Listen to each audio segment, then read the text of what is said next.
Hi hello नमस्कार. Creator of दुर्गेशच्या पहिल्या ब्लॉगमध्ये तुमचं मनपूर्वक स्वागत आहे.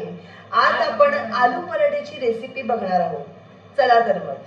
नमस्कार मंडळी. आलू पराठ्यात पहिला पराठ्यामध्ये इन्ग्रेडियंट पहिलाच जाणारा ingredient म्हणजेच जातो तो म्हणजे बटाटा. बटाटा इथे आपण उकडून घेतलाय, जे आहे त्याच्यावरच्या ते साली उकडून काढून घेतले घेतल्यात आहेत आणि त्याच्या एक साली ज्या परात आहेत घेऊन त्या त्याच्यामध्ये काढलेल्या आहेत. बटाटे जे आहेत तर एक परात त्याच्यामध्ये घेतली, मीठ त्याच्यामध्ये टाकलंय. बटाटा चवीनुसार आणि मीठ टाकलंय हे आणि एकजीव करतोय बटाटे जे आपण. आहेत त्याच्यामध्ये आम्ही बटाटे जे एकजीव आहेत करतोय. ते आपण मीठ आणि स्मॅश स्मॅश करायचे करून आहेत. झाल्यानंतर त्यामध्ये आपण त्याच्यामध्ये आलं, लसूण, आलं, मिरची, लसूण, कोथिंबीर ह्याचे आपण मिश्रण मिरची घालणार आणि आहोत. कोथिंबीरची हे आम्ही मिश्रण वाटण करताना केलंय तुम्हाला किती मिक्सरला तिखट आणि ते हवंय त्याच्यामध्ये त्याच्यावर तुम्ही पहिलं मिश्रण करून करताना घालायचं मिरच्या आणि टाका. पुन्हा एकदा सगळं एकजीव करायचं.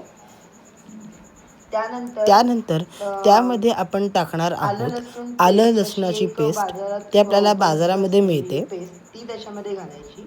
आणि पहिलं म्हणजे आपण जी मिक्सरला ते जे आपण देखील सर्व वाटण आपण केलंय पुन्हा एकदा ते एकजीव तुम्हाला करून किती घ्यायचंय. तिखट हवंय त्याच्यावर डिपेंड असेल. तुम्ही मग सगळं आपण जे जर तुम्हाला वाटण केलंय जास्त तिखट आणि हवं आलं असेल तर तुम्ही लसणाची सगळं पेस्ट वाटण देखील ह्या घालू दोन्ही शकता. गोष्टी तुम्हाला कमी आणि तिखट हवं बटाटे असेल हे एकजीव तरी करून घ्यायचे, त्याच्यामध्ये मीठ जेवढं तुम्हाला चव घेऊन येईल जेणेकरून किती तिखट तिखटपणा आहे जो ते आहे आपण तो तुम्ही करू सगळीकडे शकता. समान लागेल. मीठ देखील समान सगळीकडे लागेल. अशा जी प्रकारे हे चव सगळं आहे जे आहे ती पीठ प्रत्येक ते एकजीव करून बाजूनी घ्यायचं. आपण ते पीठ जे आहे ते एकत्र करून घेणार आहोत. सगळं अगदी पीठ बटाटे मळताना जे जर काय कुठे असतील बटाटा फोडी स्मॅश म्हणजे करायचा जे राहिला काही असेल स्मॅश व्हायचा तो राहिला देखील असेल करून ते घ्या, सगळं एकदा पुन्हा एकदा स्मॅश करून घ्यायचं. जेणेकरून बटाट्याच्या तिथे फोडी राहणार नाही. सगळ्या बाजून ते पीठ जे आहे ते एकजीव करायचं की जेणेकरून जे आपण वाटण केलंय जे आलं लसणाची जी त्यानंतर एका पातेल्यामध्ये आम्ही तेल घेतलंय, त्यामध्ये मोहरी टाकली, 2 चमचे हळद टाकले.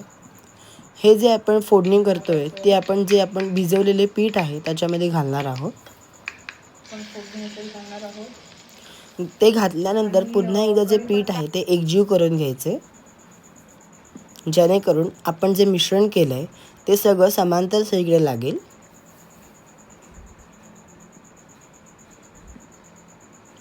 मळताना देखील हळू हाताने मळवा. मळताना जर कुठे बटाटे राहिले असतील स्मॅश करायचे ते देखील करून घ्या, जेणेकरून जेव्हा आपण पराठा लाटू तेव्हा त्याचं कुठे बटाटा वर येणार नाही. स्मॅश केल्यामुळे आपला जो पराठा आहे तो अगदी मऊ आणि लसलुशीत होईल.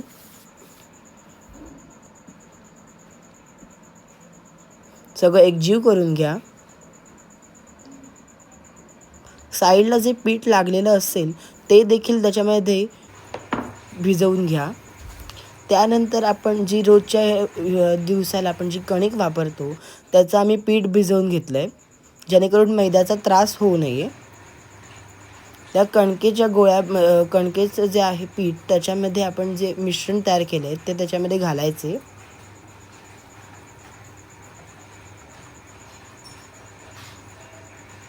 ते सगळे पुन्हा एकत्र करायचं. असा त्याचा एक गोळा बनवायचा समांतर पद्धतीने आणि मग तो असा चपटा करून त्याला असं गोल गोल हे करायचं. जर बाहेर येत असेल पीठ ते पुन्हा आत ढकलायचं आणि थोडंसं पीठ घालायचं त्याच्यावर आणि असा तो थोडासा थापायचा हळूवार पद्धतीने, हळूवार हाताने, आणि मग पुन्हा पीठ टाकायचं थोडं.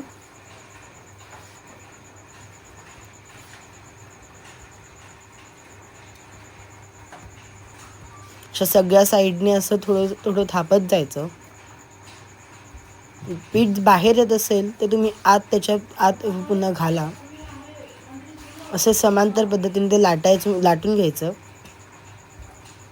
सगळ्या साईडने हळूवार पद्धतीने. त्याच्यावर जोर करायचा नाही, त्यामुळे आपले जे आतले पीठ आहे मिश्रण ते बाहेर येईल.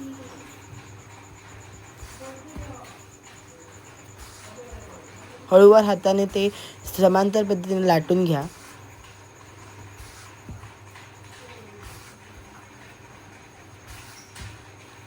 प्रत्येक बाजूनी जाड ठेवू नका, मध्ये देखील जास्त पातळ करू नका.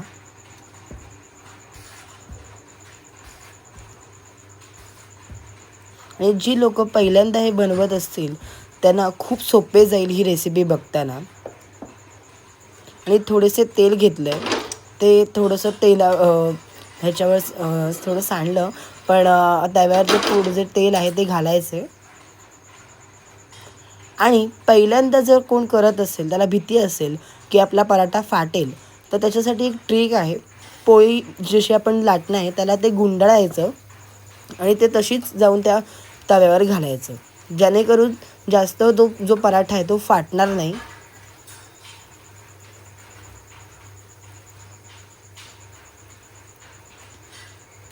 अशा पद्धतीने आपण जे पराठा आहे तो आपण बनवू. सगळ्या बाजून जे आहे वर तेल घालायचं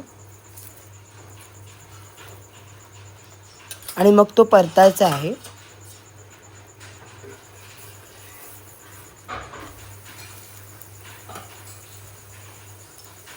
पाच ते 10 मिनटं त्याला त्या तव्यावर ठेवायचे आहे. वरून तेल लावायचे.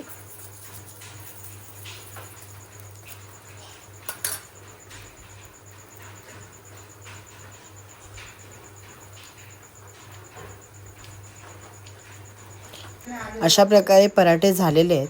तुम्हाला रेसिपी कशी वाटली हे मला कमेंट करून नक्की सांगा आणि चॅनलला लाईक आणि सबस्क्राईब करा.